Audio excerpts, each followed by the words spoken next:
Košice. Mesto, ktoré si vás získa skôr, než si to stihnete uvedomiť. Stačí jediný deň a zistíte, že tu sa história mieša s atmosférou veľkomesta a parky s pamiatkami. Dnes sa prejdeme cez jedno parádne mesto na Slovensku. Od oddychového mestského parku, cez legendárnu spievajúcu fontánu a hlavné pamiatky, až po výhľad zo severnej veže domu svätej Alžbety. Poďte na tento výlet spolu s nami.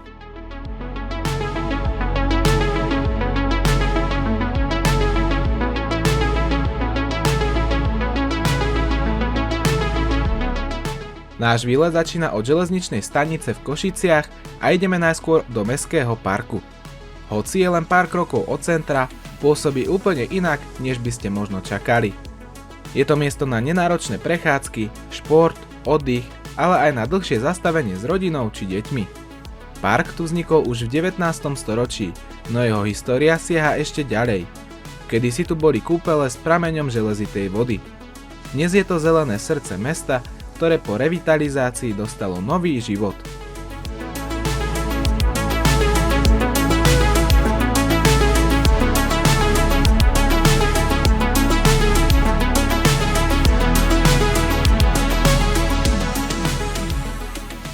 Popri chodníkoch tu nájdete lavičky, otvorené plochy trávy, množstvo stromov aj rôzne zaujímavosti, ktoré človek objavuje postupne.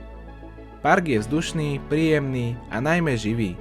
Presne ten typ miesta, kde sa dá na chvíľu spomaliť. V parku nájdete napríklad také jazierka. K tomu sú tu aj kvety, drobné umelecké prvky, hmyzí hotel a samozrejme chodníky, ktoré vás vedú stále ďalej.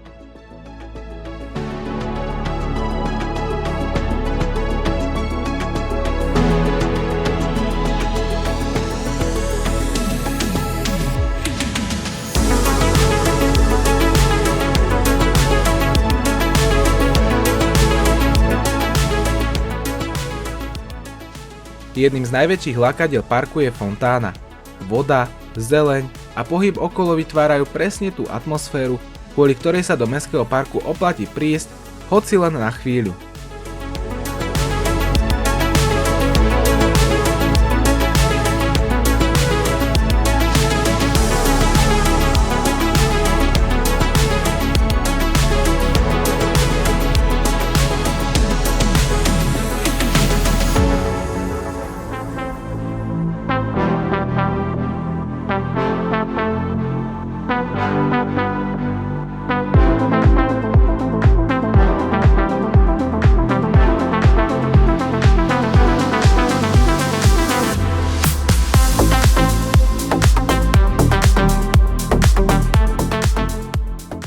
Z parku sa krásne presunieme do historického jadra Košíc.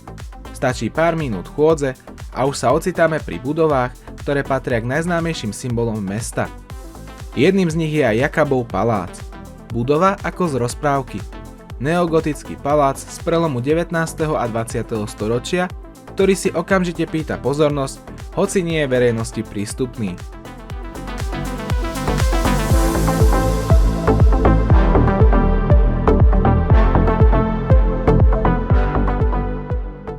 Košice však nie sú len o jednej dominantnej stavbe. Keď sa vydáme ďalej, cítime, že už sme v samotnom srdci mesta. A tu prichádza najväčšia dominanta Košíc, dom svätej Alžbety. Najväčší kostol na Slovensku, najvýznamnejšie dielo gotiky u nás a zároveň najvýchodnejšie ležiaca gotická katedrála západného typu v Európe. Je to stavba, ktorá doslova ukotví celé námestie.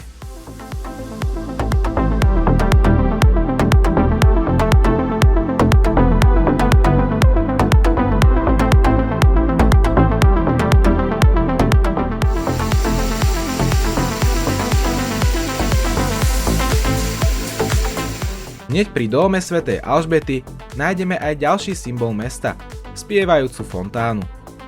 Fontána, zvonkohra, ľudia posedávajúci okolo, deti, turisti, mestský ruch a pritom stále príjemný priestor na oddych. Spievajúca fontána je najstaršou spievajúcou fontánou v bývalom Československu. Má v repertoári viac než 100 piesní. Hneď vedľa sa nachádza aj zvonkohra, ktorej zvony symbolizujú mestské časti Košíc.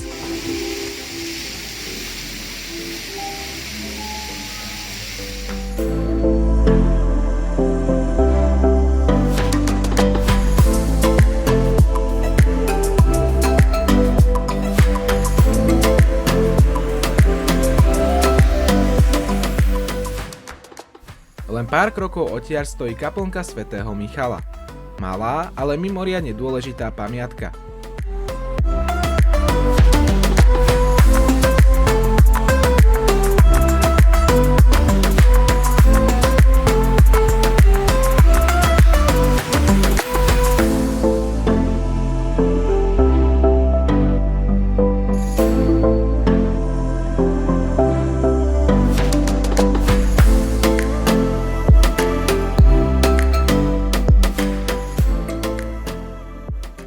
A potom prichádza čas na výstup, ktorý stojí za každý schod. Severná väža domu svätej Alžbety, známa aj ako Žigmundova väža, ponúka jednu z najkrajších výhliadok v meste. Cesta hore vedie cez úzke točité schodisko, cez medzipriestory, okolo historických detailov a miest, kde si človek uvedomí, že tu sa niekto pohyboval už dávno pred nami. Na vrchol vedie 162 schodov a výsledkom je výhľad z 50 metrov, ktorý naozaj stojí za to. Na medziposchodiach uvidíte rôzne historické obrazy, zvony a máte možnosť zapísať sa aj do knihy.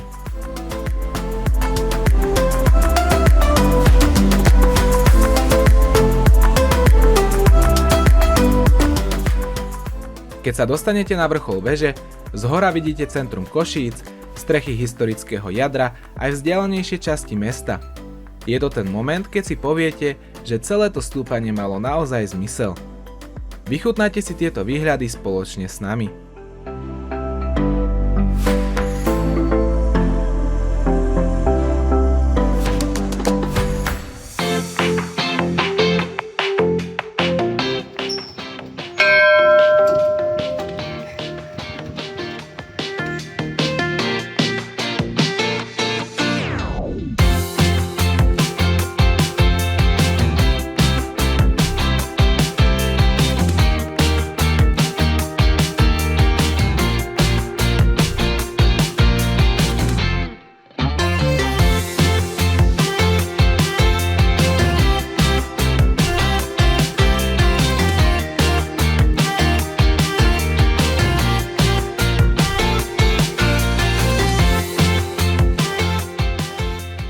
Ak sa sem niekedy vyberiete, pokojne si nechajte čas aj na obyčajné blúdenie ulicami. Práve vtedy Košice ukážu tú najlepšiu tvár. Košice ležia na východe Slovenska v Košickom kraji. Historické centrum, ktoré sme navštívili, sa nachádza najmä v okrese Košice 1, priamo v srdci metropoly východu.